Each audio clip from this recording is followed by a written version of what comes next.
안녕하세요. 오늘은 웨슬리의 설교 가운데 산산수훈 네 번째 말씀을 함께 나누게 되었습니다. 지난 세 번의 시간을 통해서 팔복의 말씀을 함께 나누게 되었고, 오늘은 그 이후의 이야기인데요. 오늘 우리가 보게 될 본문 말씀은 마태복음 5장 13절부터 16절의 말씀입니다. 제가 먼저 읽겠습니다. 너희는 세상의 소금이다. 소금이 짠맛을 잃으면 무엇으로 그 짠맛을 되찾게 하겠느냐? 짠맛을 잃은 소금은 아무데도 쓸데가 없으므로 바깥에 내버려 사람들이 짓밟을 뿐이다. 너희는 세상의 빛이다. 산 위에 세운 마을은 숨길 수 없다. 또 사람이 등불을 켜서 말 아래에다 내려놓지 아니하고 등경 위에다 놓아둔다. 그래야 등불이 집 안에 있는 모든 사람에게 환히 비친다. 이와 같이 너희 빛을 사람에게 비추어서 그들이 너희의 착한 행실을 보고 하늘에 계신 너희 아버지께 영광을 돌리게 하여라. 네. 너희는 세상의 소금이다. 너희는 세상의 빛이다. 하신 이 말씀이 오늘 이야기의 주제가 되겠습니다. 흥미롭죠? 너희는 세상의 소금이 되어야 한다. 혹은 너희는 세상의 빛이 되어야 한다가 아닙니다.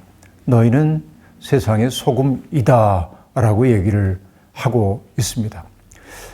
인간의 인간됨이라고 하는 것은 인간됨을 서술하고 있는 그 내용을 갖출 때라고 얘기할 텐데, 너희는 세상의 소금이다 라고 서술형 종결 어미로 얘기를 하고 있기 때문에, 그러니까 소금이라고 하는 본질을, 빛이라고 하는 본질을 살아낼 때 우리는 인간답다, 이렇게도 얘기할 수 있겠습니다. 그러니까 이것은 우리에게 주어져 있는 인생의 목표라기보다는 당위라고 얘기해야 할 겁니다.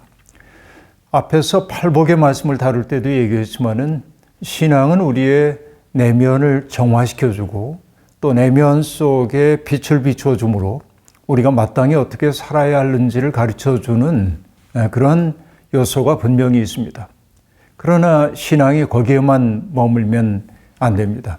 나의 내면이 정화되고 나의 내면 속에 하나님의 빛이 비추어주면 그 다음에 해야 할 일은 그 빛 가지고 어두운 세상에 나가서 살아내는 일입니다. 어둠 속에 있는 사람들에게 어이 부르면서 손 내밀어 그들을 붙잡고 빛의 세계로 안내할 수 있어야 합니다. 한국교회는 아주 오랫동안 개인 구원이냐 사회 구원이냐 이런 문제를 두고 다퉈왔습니다. 다소 보수적인 입장을 유지하고 있는 이들은 한때 기독교는 영혼 구원에 치중해야 하는 것이라고 자신들의 소명을 그렇게 협소하게 이해를 해왔습니다. 그러면서 그들은 일반 사회를 변혁하고 세상에서 어려움을 겪고 있는 이들과 연대해야 한다고 하는 사람들에게 그들은 사회 구원을 얘기하고 있기에 복음의 본질로부터 멀어진 것이라고 얘기하기도 했습니다. 그러나 여러분, 이것은 언어 도단이라고 말할 수 있습니다. 인간의 삶이 개인 구원 따로 있고 사회 구원 따로 있지 않습니다. 우리가 호흡하고 있는 이 공기를 다른 이들도 다 함께 호흡하고 있는 거지요. 미세먼지 자욱한 하늘을 바라보면은 나만 마음이 울적해지는 게 아니라 다른 사람들도 다 울적해지게 마련입니다. 또 스모그가 많은 그런 장소에 가면은 그 대기를 똑같이 숨쉬고 있는 것이죠. 우리는 사회의 영향으로부터 벗어날 수 없는 사람들입니다. 그러니까 내가 제대로 살기 위해서라도 사회를 정화하는 그런 책임을 질 수밖에 없다 하는 것이죠. 그러니까 개인 구원, 사회 구원을 가르는 것은 종교를 아주 편협한 공간 속에 가두려고 하는 태도에 불과하다, 이렇게 말할 수밖에 없겠습니다. 여러분 다 아실 텐데요. 최인훈 선생님의 소설 광장이라고 하는 소설을 잘 이해할 겁니다. 그렇죠? 그가 얘기하고 있던 광장 이야기 우리에게 인상 깊게 남아있죠. 인간이 살기 위해서는 두 가지 공간이 다 필요하다는 겁니다. 하나는 광장이고 또 하나는 골방입니다. 광장에서만 서서 살아갈 수 없는 게 인생 입니다. 광장에 나올 때 사회가 우리에게 부과해주고 있는 어떤 역할들을 감당하기 위해 우리는 애를 쓰죠. 그 사회적 자아를 성취하기 위해서 우리는 노력하며 살아야 합니다. 그 사회적 자아를 가지고 다른 이들과 만나기도 합니다. 그러나 늘 사회적 자아만 가지고 살다 보면 우리가 공허해지는 경우가 너무나 많이 있습니다. 내 삶이 이게 뭐지? 내가 정말 좋아하는 게 이런 거야? 하는 생각이 들기도 하고요.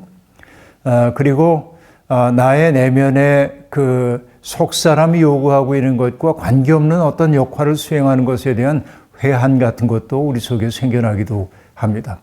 때때로 사람에게 필요한 것은 자기만의 골방 같은 것 필요합니다. 누구의 간섭도 받지 않는 그런 골방 같은 것이 필요하단 말이죠. 그곳에 가면은 나다울 수 있는 공간, 그곳에 가면 나를 성찰할 수 있는 골방과 같은 공간이 필요하죠. 물론 거꾸로도 얘기할 수 있습니다. 골방 안에만 갇혀서 살면 또 안 되죠. 이게 나다움이라고 얘기하면서 사회적 자아를 방기하는 것 또한 성숙한 삶이라 얘기할 수 없습니다. 이 두 가지는 함께 가야 합니다. 마치 예수님이 변화산상에 올라가가지고 제자들에게 희게 변화된 모습을 보였을 때 베드로가 이것이 좋다고 얘기하면서 초막셋을 짓겠다고 얘기할 때 주님은 거절하셨습니다. 그런 신비의 경험도 필요하지만 그런 골방의 체험도 필요하지만은 그러나 우리의 대부분의 삶이 이루어지고 있는 장소는 다른 이들과 더불어 살아야 할 사회이기 때문에 그렇습니다. 그 아픔이 있고 권모술수가 판을 치고 있는 세상이야말로 우리의 거룩함을 드러내야 할 현장이기 때문에 그런 것이죠. 이게 무엇보다도 소중한 겁니다. 그러니까 예수 그리스도를 마음속에 모시고 사는 사람들, 심령이 가난한 자, 그러니까 심령이 가난한 자로 사는 사람들의 삶의 내용을 예수님은 간결하게 요약하셨습니다. 바로 그것이 소금, 그리고 빛으로서의 삶이라고 얘기할 수 있겠습니다. 너무나 많은 사람들이 세상에서 자기의 모습과는 관계없이 예배당 안에서는 상당히 거룩한 모습을 보여줍니다. 봉사하는 모습 보이기도 하고요. 겸손하기도 하고요. 또 기도에 열중하는 모습을 보이기도 합니다. 그러나 그들이 시민적인 삶의 자리에 돌아갔을 때 여전히 그는 신앙인으로서의 자아의 정체성을 가지고 그 가치관에 따라 살고 있느냐 하면 그렇지 못한 경우가 아주 많이 있습니다. 그 때문에 사람들은 사회적 자아와 또 신앙적 자아를 분리해 놓고 그 분리된 그 공간, 아주 일치하지 못하는 분리된 공간을 허위의식으로 채워서 자기를 견뎌내려고 하는 경우가 대부분이라고 얘기할 수 있겠습니다. 제가 20대 초반에 교회에 처음 나갔을 때 가장 자주 제게 들려왔던 소리가 뭐냐면 대표 기도를 하는 분들이 늘 기도할 때마다 거의 빠지지 않고 했던 기도가 기억납니다. 우리를 이 저 죄악된 세상에서 구원하셔서 이 구원의 방주에 들게 하시니 감사합니다 라고 하는 기도였습니다. 정말 귀에 인이 박히도록 들었던 이야기입니다. 그런데 정말 그러한가요? 저 바깥 세상은 죄악에 가득 차 있고 이 교회 안에는 정말 구원의 방주로서 세상의 어둠 혹은 불의함, 부당함 이런 것들이 전혀 없는 공간인가요? 경험해보면 알지만 그렇지 않다는 거 우리가 알 수 있습니다. 너무나 많은 사람들이 자폐적 담론, 그러니까 신앙 안에서만 소통되고 있는 자폐적 담론을 사용하면서 그것이 자기 자신의 삶인 줄로 착각을 하고 있다 하는 얘기입니다. 웨슬리도 그것을 너무나 잘 알고 있습니다. 그래서 그는 아주 단적으로 얘기합니다. 세상과의 모든 교제를 단절할 경우 그분의 가르침에 비추어 보건대 우리는 절대로 그리스도인이 될 수 없습니다. 그렇게 말합니다. 그러니까 세상에서 우리에게 주어져 있는 책임을 소홀히 하면서 기독교인이라고 말하는 것은 어불성설이다. 한마디로 얘기하면 그런 이야기입니다. 그러니까 우리는 거룩함을 지향하는 사람들이지만은 그 거룩한 삶이 표현되어야 하는 공간은 어디냐면 세속적인 삶의 자리란 말이죠. 그곳에서 우리들이 거룩한 사람으로 살고 있는가라고 하는 것이죠. 그러니까 우리는 수많은 사람들과 교류하며 살아야 합니다. 자기 욕망에 충실한 사람들도 있고요. 자기 욕망이 뭔지도 모르게 길들여진 채 살고 있는 사람들도 있고요. 정말 그렇습니다. 그런 이들과 함께 살면서 하늘의 빛을 받은 사람답게, 하늘의 빛을 받아 정화된 인격의 사람답게 어떻게 우리가 주변에 그런 선한 영향력을 끼칠 수 있을 것인가, 이게 우리들이 고민해야 하는 바라고 얘기할 수 있겠습니다. 그렇습니다. 우리가 정말로 그렇게 살게 될 때 세상은 우리를 알아볼 수밖에 없습니다. 저 사람은 다르구나라고 하는 건 말이죠. 저는 신앙이라고 하는 걸 어떤 말로 표현하냐면 이렇게도 이제 표현을 해봅니다.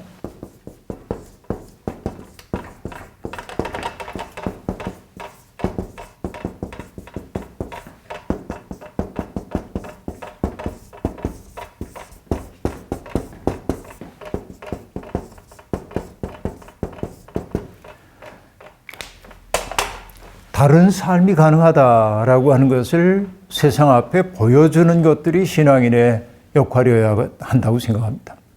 세상은 끊임없이 우리가 성공하기 위해서는 성공의 사다리 저 윗단에 올라가기 위해 경쟁해야 하고, 경쟁에서 이기기 위해서는 부단히 무기를 많이 만들어야 되고, 이때의 무기는 물론 총과 칼 같은 것은 아닙니다만은 일종의 스펙 쌓기 같은 거라고 볼 수 있죠. 그리고 내가 행복하기 위해서는 다른 사람과의 경쟁에서 압도적으로 이겨야 한다고 하고, 이게 이제 세상이 우리에게 보여주고 있는데, 그러나 우리는 그렇게 행복을 구성하는 것 속에는 타자의 행복을 밀어내는 것이기 때문에 진정한 행복이 될 수 없다고 얘기하고, 다른 행복이 가능하다고 하는 사실을 보여주기 시작해야 합니다. 그렇죠? 바로 이런 것이죠. 오래전에 제가 번역했던 책 가운데 예수님의 비유를 설명한 책, 그 책에 보면은 예수 비유 다시 듣기라고 하는 책에 보면은 그 책의 부제가 어떻게 되어 있냐면 Reimagine the World라고 되어 있습니다. 그러니까 세상을 다시 상상하다라고 하는 거예요. 그러니까 세상의 질서라고 하는 것이 만들어져 있어요.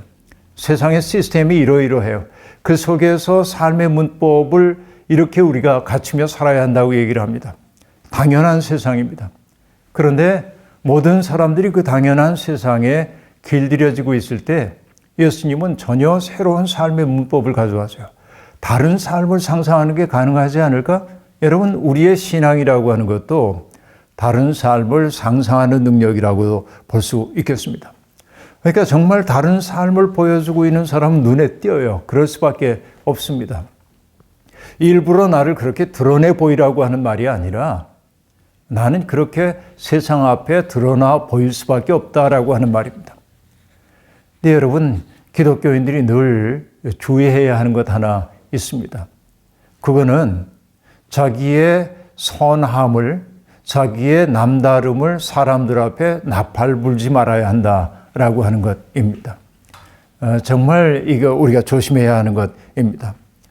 우리가 세상 앞에 우리의 존재를 드러내야 한다고 얘기할 때 그것은 나를 잘 포장해서 세상 사람들이 소비할 만한 주체로 드러내라고 하는 말이 아니고, 나의 삶의 모습 그 자체가 사람들에게 낯선 충격을 줄 수 있어야 하는데, 우리 많은 사람들이 그렇게 살아가는 모습을 통해서 발언이 아니라 살아가는 모습을 통해서 낯선 충격을 주기보다는 자기를 설명하는 일에 더 많은 시간을 쓸 때가 많이 있습니다. 자기가 어떤 선행을 했는지 사람들 앞에 끝없이 이야기를 들려줍니다. 그리고 그들은 얘기합니다. 이렇게 얘기해서 선한 영향력을 끼쳐서 다른 이들도 선을 행할 수 있는 그런 가능성을 열어주기 위해서라고 말하기도 합니다. 여러분, 그것도 근사한 말처럼 보이지만은, 그러나 그 하나님의 일하는 방식은 그렇지 않다고 저는 그렇게 생각을 하고 있습니다. 선행의 전시, 이것처럼 사람을 호의의식에 빠뜨리게 만드는 것이 없다는 생각이 드는 것이지요. 왜냐하면 내가 누군가에게 선행을 했다고 사람들에게 과시하고 전시하는 순간 난 그럴싸한 사람이 됩니다. 그러나 그 선행의 대상이 되었던 사람들은 자기가 그렇게 소비되고 있다는 사실을 느낄 때 씁쓸한 감정을 느낄 수밖에 없습니다. 저는 늘 주목해야 될 게 거기에 있다는 거예요. 빛만 바라볼 것이 아니라 그림자 부분에 더 집중을 할 줄 알아야 한다는 생각을 저는 갖게 됩니다. 그러니까 예를 들면 어떤 모임에서 선교회라든지 전도회도 좋습니다만 이런 단체에서 우리끼리 돈을 모아가지고 이 돈 모아서 소년 소녀 가장들에게 장학금을 지급한다. 이거 좋은 일이지요. 그러면 은밀하게 하세요. 꼭 어떻게 하냐면 자기들의 모임 속에 그 대상자들을 불러내 가지고서는 꼭 봉투를 전달을 해야 하겠냐 그런 얘기입니다. 그 사람들이 겪을 수밖에 없는 그 불편함 그리고 부끄러움, 수치스러움 이런 것들 고마움도 있지만 그런 것도 있거든요. 왜냐하면 자신이 전시되고 있는 것처럼 느끼기 때문에 그런 거죠. 그런 거 좀 은밀히 할 수 없겠냐 그런 얘기예요. 그러니까 우리의 선한 삶이 아름다운 삶이 세상 앞에 드러나야 합니다. 소금으로 빛으로. 그러나 드러나야 한다는 것과 드러내는 것은 전혀 다른 문제다. 이렇게 저는 말씀을 드리고 싶습니다. 그렇습니다. 사랑은 외적인 행위를 통해 드러납니다. 그럴 수밖에 없습니다. 그러니까 내면의 변화도 중요하고요. 외면의 변화 또한 굉장히 중요합니다. 자, 이 얘기 요약하자면 이런 얘기입니다. 많은 사람들이 그 소위 개인 구원을 얘기하면서 하나님은 영이시니 예배하는 자는 영과 진리로 예배해야 한다. 이렇게 얘기합니다. 그러나 우리는 또 다른 말도 알고 있습니다. 여러분의 몸을 하나님께서 기뻐하실 만한 거룩한 산 제물로 바치십시오라고 얘기하죠. 바울 사도의 얘기입니다. 바로 그것이 합당한 예배라고 얘기하고 있습니다. 여러분의 마음을 혹은 영혼을 하나님께 바치라고 얘기하지 않습니다. 이때 여러분의 몸, 그것은 소마입니다. 우리의 몸입니다. 삶입니다. 하나님이 기뻐 받으시는 것은 우리의 마음만이 아닙니다. 우리의 총체적인 삶을 하나님은 기뻐하신다 하는 얘기입니다. 그렇죠. 그런데 여기에 합당한 예배라고 얘기할 때 로기켄, 라트레이안 헬라어로는 그렇게 되어 있는데요. 여기에 로기코스라는 말하고 라트레이아라고 하는 말이 결합이 되어 있어요. 문법적으로는 아까 얘기한 게 이제 그 성경에 나오는 그 헬라어의 구조이지만은 그런데 여기 로기코스라고 하는 말은 합당하다, 영적이다 이런 말로 번역되어 있는데 그 속에 로고스가 담겨 있음을 알 수 있습니다. 이성적인 거예요. 합리적인 거예요. 그 다음에 여기에 라트레이아라고 하는 거 예배라고 번역되어 있는데 이것은 예배이기도 하지만은 수고를 뜻하고 노동을 뜻하기도 합니다. 다시 얘기하면 하나님 앞에 합당한 예배를 드리는 것은 몸의 수고와 때려야 뗄 수 없이 관련되어 있다.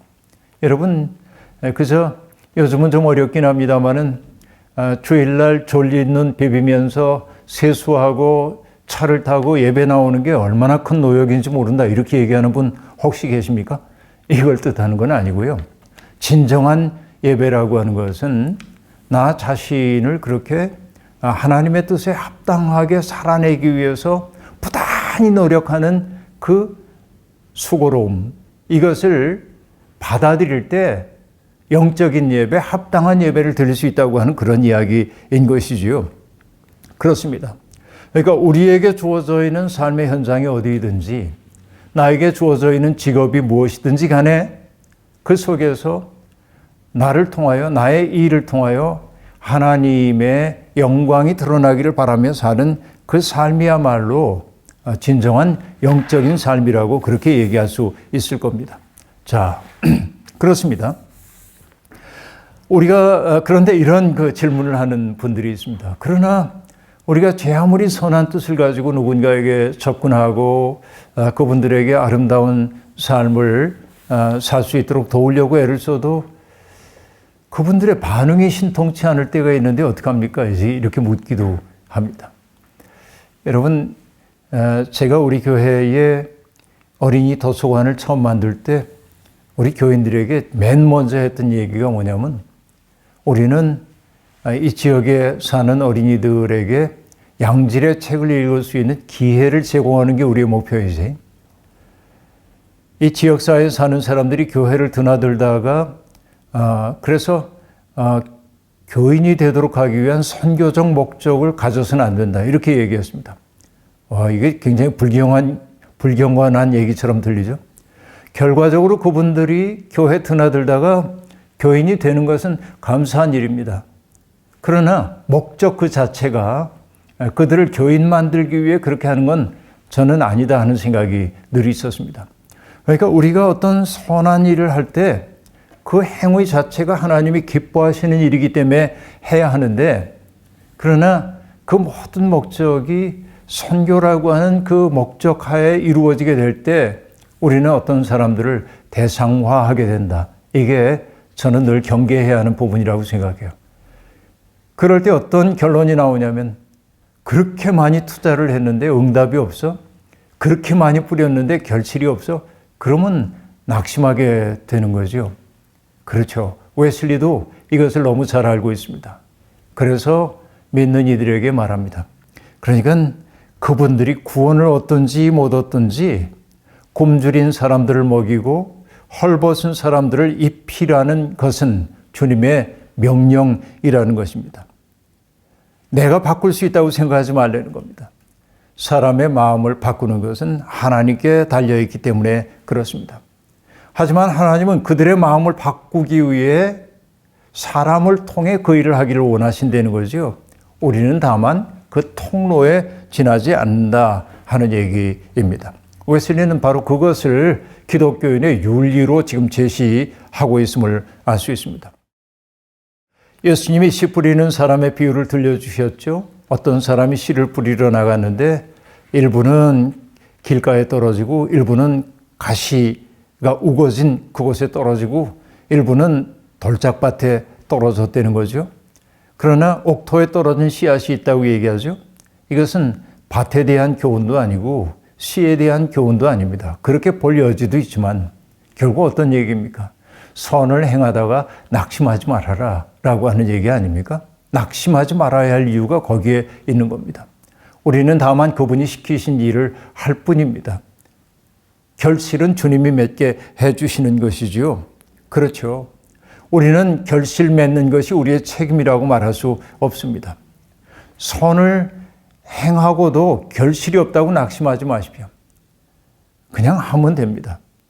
그리고 우리의 선함이 누군가에게 받아들여지지 않을 때 왜 그런가 가만히 살펴야 합니다. 더 조심스럽게 접근해야 합니다. 그리고 조금 더 겸손하게 접근해 가야 합니다.